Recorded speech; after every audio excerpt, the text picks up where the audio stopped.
Hello everyone, welcome to your partner in education, Agile Rank Mate. Today, in this episode of AEE training, we're going to be looking at some sample questions with their solutions.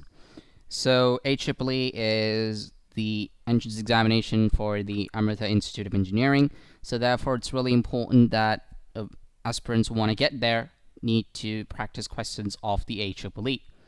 Now you have various subjects in it, such as physics, chemistry, bio, maths, etc. So we're going to be looking at some of those subjects, their sample questions, and how to solve them effectively. So let's start off. An electric dipole is placed in a non-uniform electric field.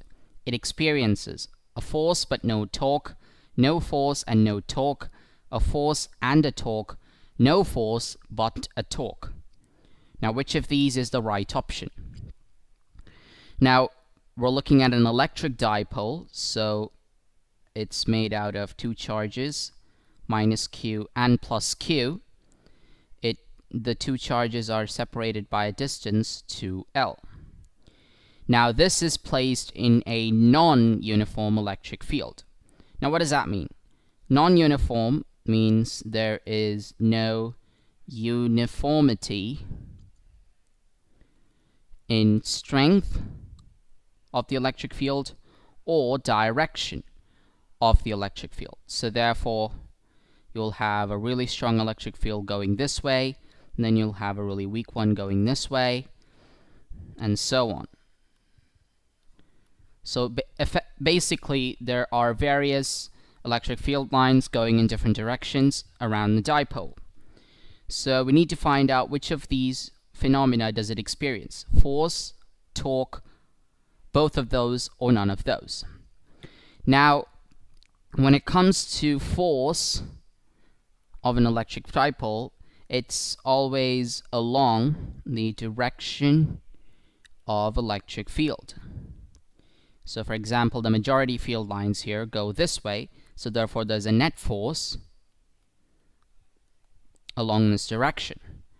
Now, when it comes to torque, suppose we have a uniform electric field here, and now so here we have non-uniform electric field. So at the charge minus Q, the electric field due to the charge is opposite to the required electric field. For the positive charge, the electric field from the charge is along the original electric field line that it's exposed to. So as you can see, the directions of the electric fields, that's created by the two charges are opposite to each other. So therefore, the entire dipole as itself experiences what's called torque, which is where there is a tendency to turn or change direction. So therefore, we find that in a non-uniform electric field, there is a tendency for torque to act on the electric dipole, and there's also a net force which acts upon the majority direction, the majority of the electric field's direction. So, for example, we have a lot of field lines here. If the majority goes in this direction, then the net force goes there. And according to that net of electric field, then we can also see that the net torque has been induced on the electric dipole. So option C, a force and a torque, is the right option. The other options are incorrect because either they say no torque or no force, or both. So that's why options A, B, and D are incorrect. The right option is option C. An electric dipole placed in a non-uniform electric field experiences both force and torque. Next question, this one's from physics. A battery of EMF 10 volts is connected across a 1 ohm resistor. The voltage across the 1 ohm resistor is 5 volts. Find out the internal resistance of the battery. Now this is from the chapter Current Electricity, and since we now have some parts which are mentioned in the question, let's make a circuit diagram. First of all, there's a battery, and the EMF of that battery is 10 volts. Now, the question is finding the internal resistance of the battery. So we also know that there is an internal resistance of lowercase r. So we will represent internal resistance as a resistor that's quite close to the battery. Now, we also have a 1 ohm resistor connected in series, connected to the circuit, to the battery. So therefore, there is a resistor, capital R, and it's of 1 ohm. Now, the battery's EMF is 10 volts. However, the voltage across this resistor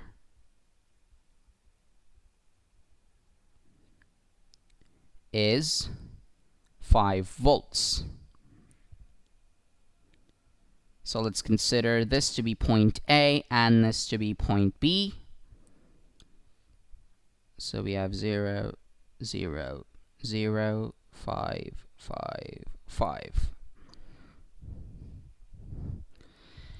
Now, we know that the EMF is 10 volts, the external resistance is 1 ohm, and we also know that the voltage across the 1 ohm resistor is 5 volts.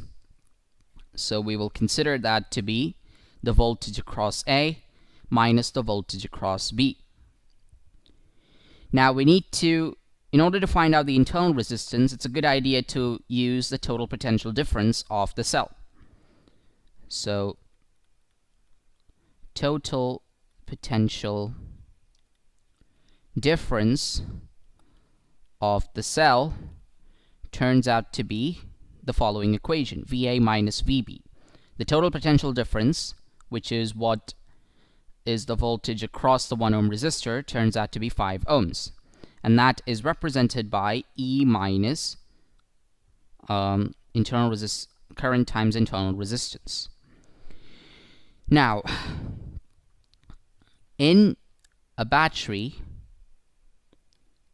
with internal resistor,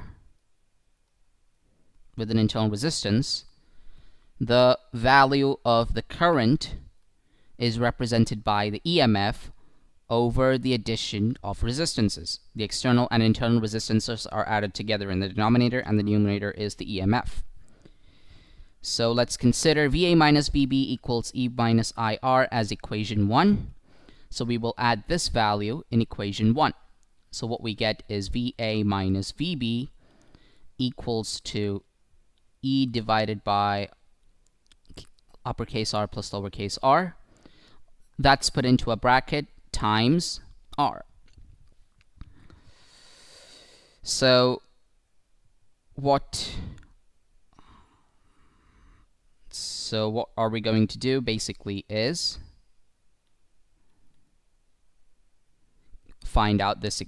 obtain this equation. Now if you look at equation 1, it's E minus IR. So therefore the right hand side also here has to be E minus, instead of I we put in this particular expression, we put that in a bracket and multiply R to that bracket. So now what do? We would need to, put in the LCM of these two expressions across the subtraction symbol. So what we get is E times uppercase R plus lowercase r minus E times lowercase r divided by the LCM, which is uppercase R plus lowercase r. So E times capital R plus E times lowercase r minus E times lowercase r. So that will be ER plus ER minus ER over R plus R. So therefore what we get is VA minus VB as equal to E times capital R over capital R plus lowercase r. So VA minus VB is 5, the EMF is 10, the external resistor is 1, and the internal resistance is R. So what we're going to do is take 1 plus R to the left-hand side and 5 to the right-hand side. So what we get is 1 plus R as equal to 10 over 5. 5 goes into 10 twice, so 1 plus R equals 2. So therefore, the internal resistance is 2 minus 1, which is equal to 1 ohms. So therefore, the internal resistance of the battery turns out to be option C, 1 ohm.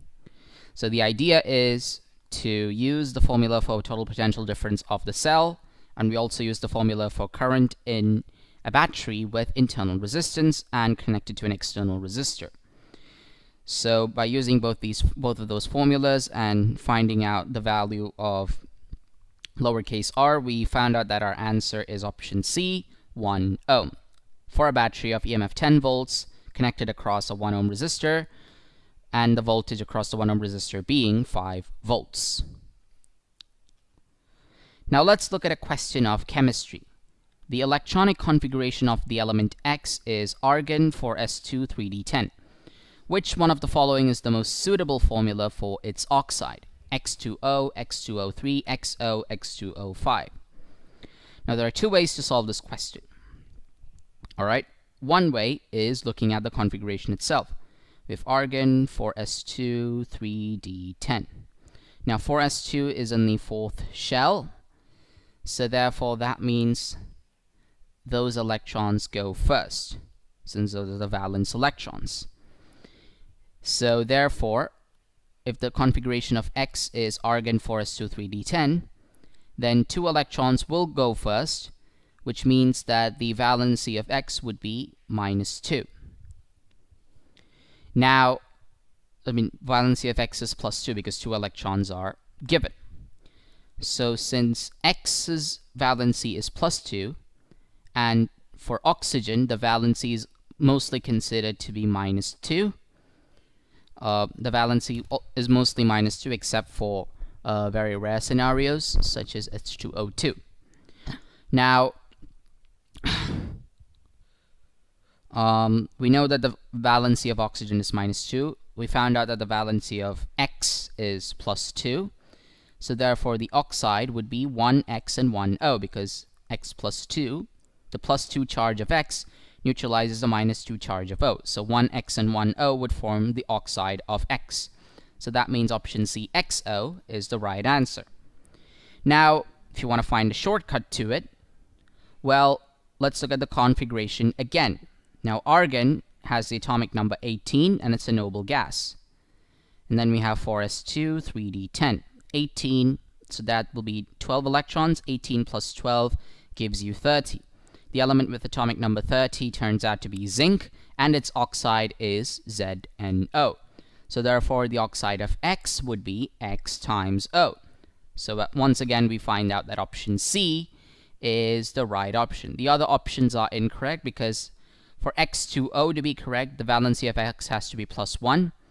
For X2O3, the valency and X2O5, the valency would be not equal to -2. And if that's the case, then its electronic configuration would also differ.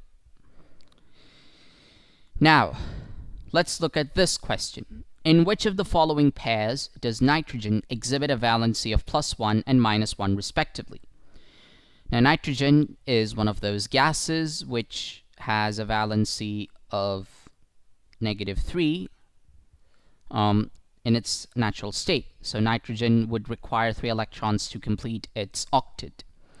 Now, it's really hard to get 3 electrons, so what it usually does with other elements than hydrogen is to form covalent bonds and, have sharing principles. So that's why it forms a lot of oxides and also a lot of hydrides. So let's look at the options. We have nitrous oxide and nitric oxide, nitrous oxide and hydroxylamine, hydroxylamine and hydrazine, nitric oxide and hydroxylamine. So we basically have 4, compounds here. Nitrous oxide is represented as N2O.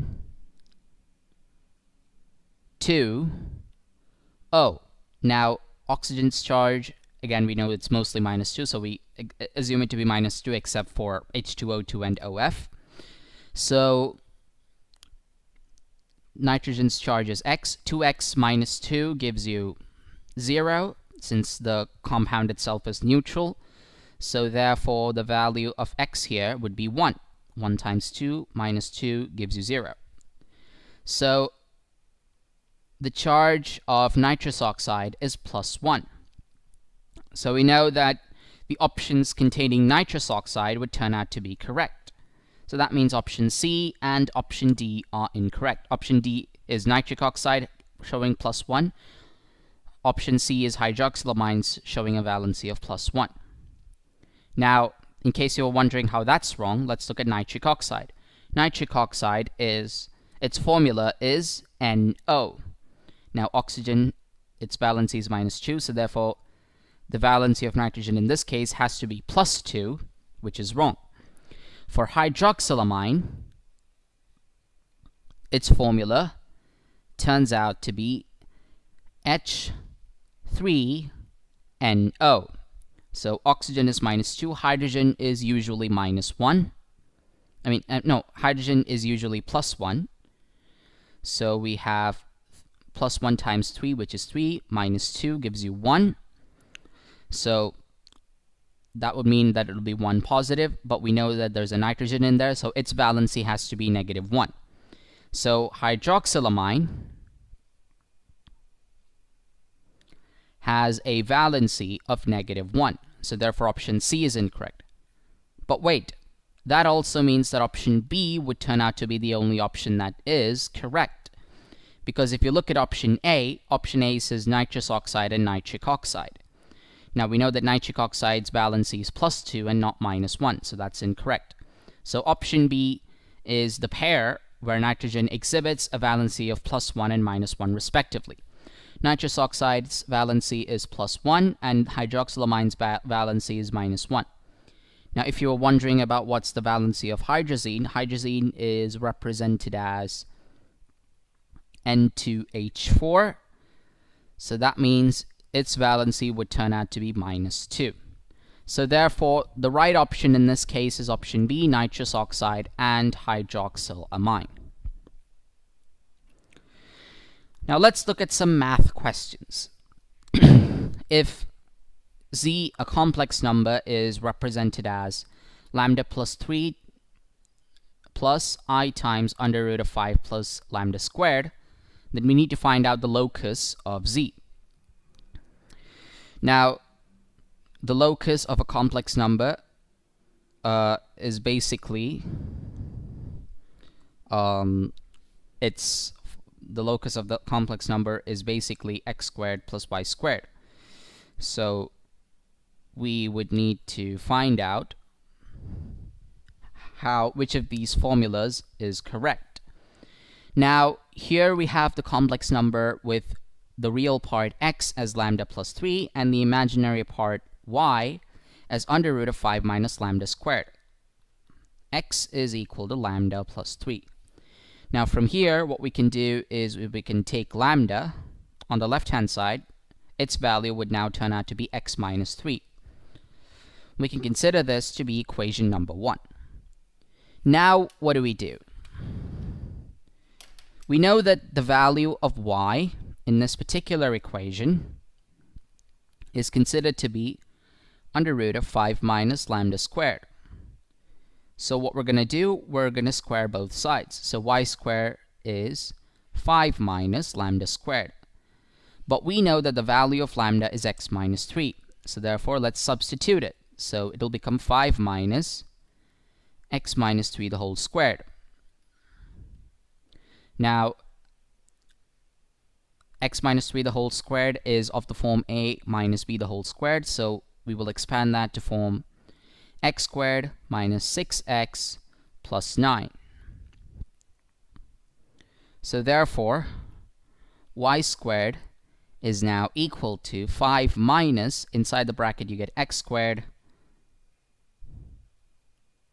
minus 6x plus 9. So when you multiply the negative sign to all of the terms, we get 5 minus x squared plus 6x minus 9 on the right hand side. Now what we're going to do is we're going to form the locus equation in the form of x squared plus y squared. So what we get is x squared plus y squared as equal to 6x minus 4. 5 minus 9 is minus 4.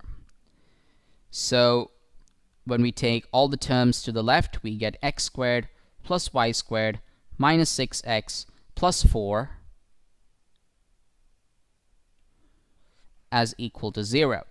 So as you can see, it's the same thing as option C. So therefore option C turns out to be the right option. So in the question, the locus of z is x squared plus y squared minus 6x plus 4 is equal to 0. Now when you have an x term and y term in a third variable, then we make sure that that variable is resolved in terms of x or y. And then we find out the locus equation in terms of x squared plus y squared, which is precisely what we did for this question. And we found out that option C is the right answer. Now let's look at the final question for the day.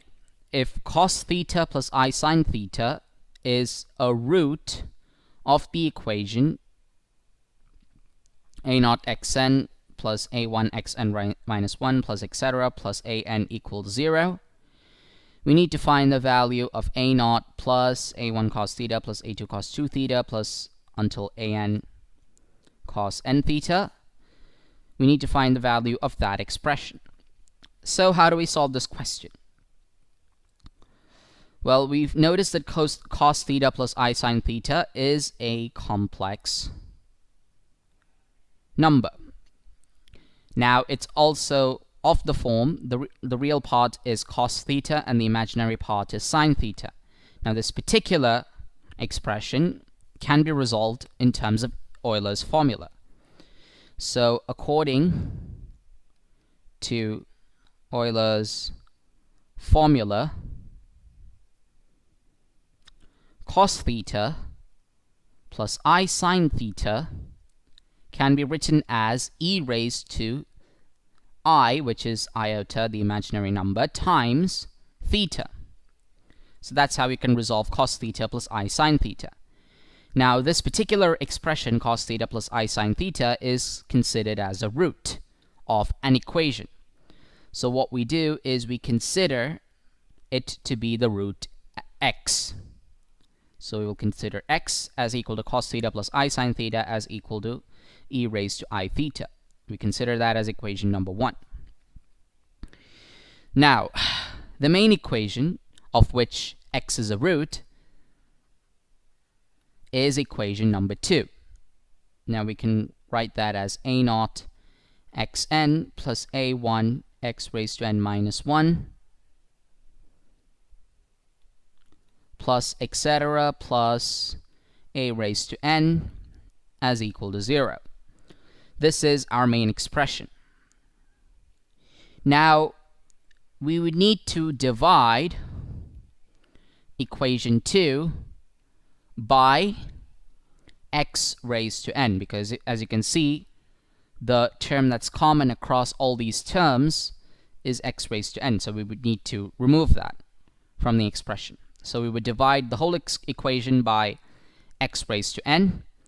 So what we get is a0 times 1 plus a1 times x raised to minus 1, because what we had is x raised to n minus 1. We multiply that with x raised to minus n, we get x raised to minus 1 as the answer. Similarly, for a2, the value would be x raised to minus 2, and so on until the last expression would be an times x raised to n. Because here in an we didn't have any x terms, so therefore when you divide an by xn, we get an times x raised to minus n. And the right hand side is 0. Any number 0 divided by any number is still 0. So there is no quabble there. So now that we have got this particular expression, we would need to substitute x with e raised to I theta. This is from equation number 1. So the above equation would now read a naught plus a1 times e raised to I theta raised to minus 1, but we know that a raised to m whole raised to n is the same thing as a raised to mn, so therefore it'll become minus I theta. So the second term here would become a1 times e raised to minus I theta. Next we would have a2 times e raised to minus 2 I theta, and so on. The last term would be a raised to n times e raised to minus n I theta, which is equal to 0. So this is now our expression. We would need to substitute it again in order to solve our question. We need to find the value of a naught plus a1 cos theta plus a2 cos theta, etc. So for that, we would need to substitute e raised to I theta with cos theta plus I sine theta. So now the expression would read a naught plus a1 times cos minus theta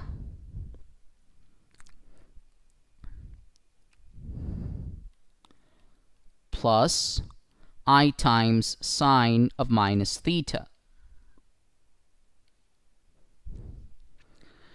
And the second term would read a2 times cos of minus 2 theta plus I times sine of minus 2 theta. And we move on until the nth term would read an times cos minus n theta plus I times sine of minus n theta. Now this is equal to 0. Now what we're going to do is we're going to separate real and imaginary parts. Now before we do that, if you look at each of the terms, we have cos of negative theta plus I times sine of negative theta. So when we write out the expression, we get a naught plus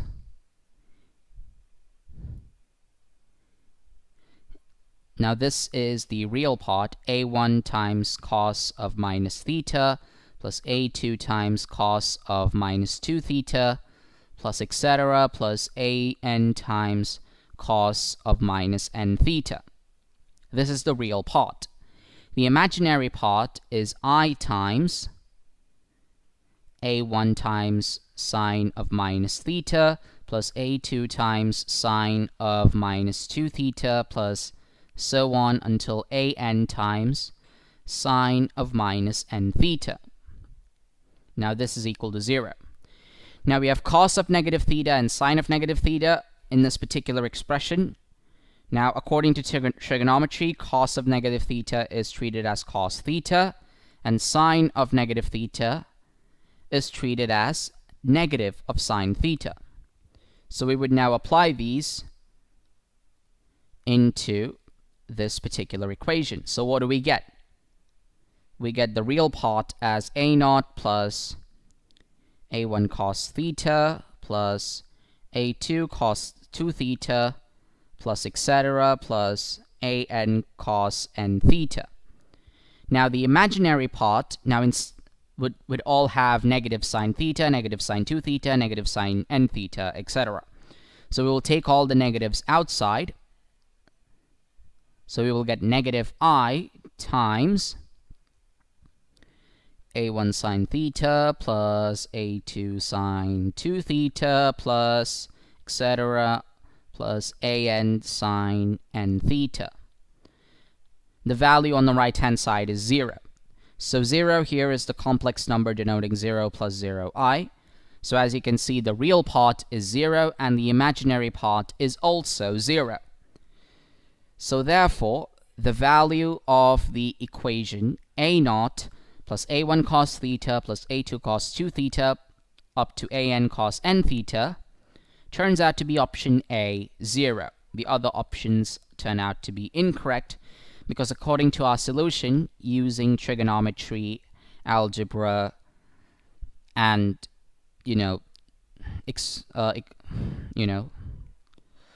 integers, we find out that option A, 0, turns out to be the right answer. So we used indices, we used algebra, we used trigonometry to solve the particular equation for complex numbers, and we got the answer A0 plus A1 cos theta plus A2 cos 2 theta plus etc. plus AN cos n theta would be equal to 0 if the conditions of the question exist. So therefore option A is the right option. So that concludes this episode of AEE training. We hope you found this episode interesting. For more of our useful and interesting content, don't forget to subscribe to Agile Rank Mate, your partner in education.